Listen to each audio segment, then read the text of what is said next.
Hey, everybody. As we head into Thanksgiving, I've been thinking a lot about expectations, how they quietly shape our days, our moods, and yes, even our retirement. If we expect everything to fall apart, it often does. If we expect life to open up, it usually finds a way. I learned this again years ago when my daughter's family was coming for Thanksgiving.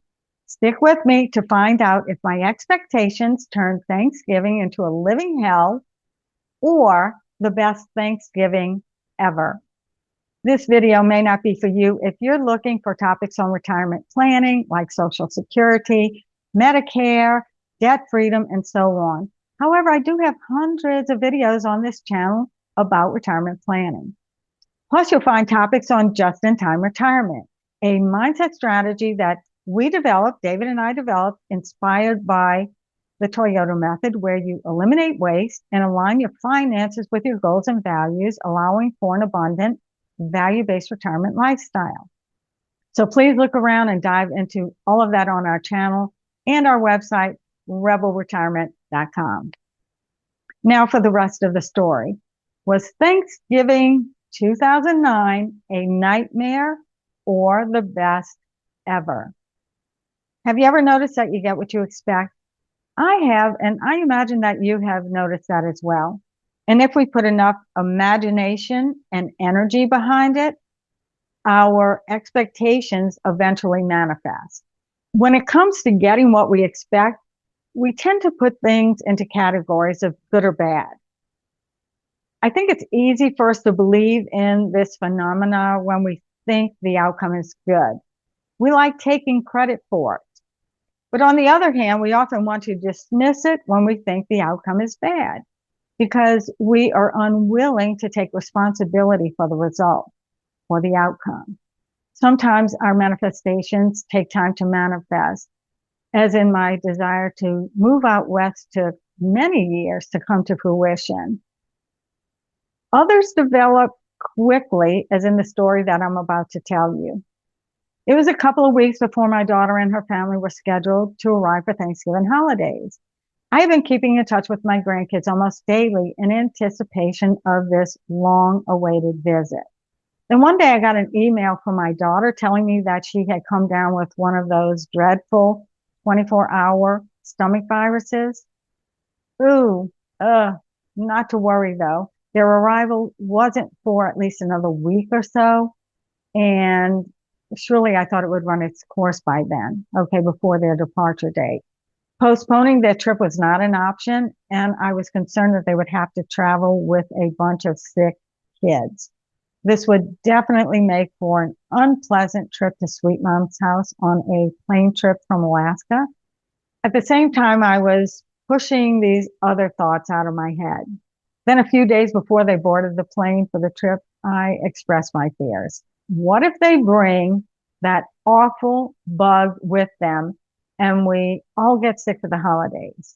I can tell you, I felt so insensitive and inconsiderate just having that come out of my mouth. How could I let such a comment come out of my mouth?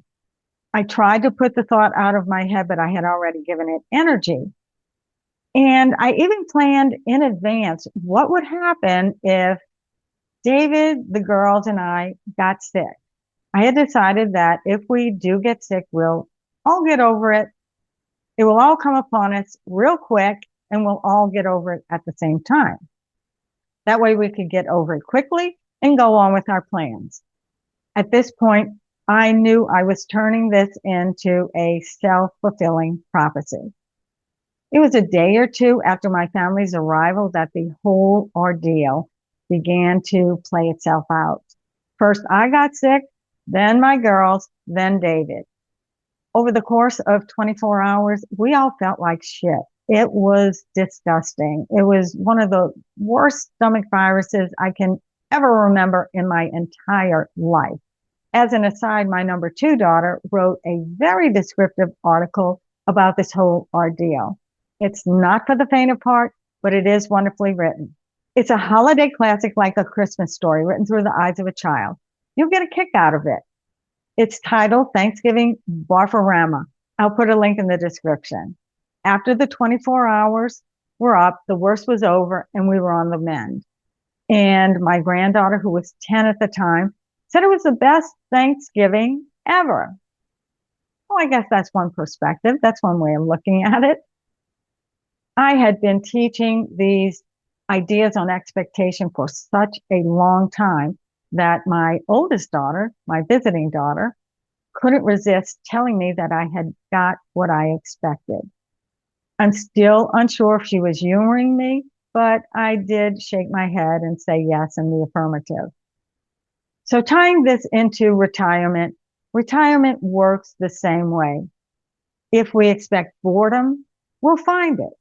If we expect opportunity, we'll see it.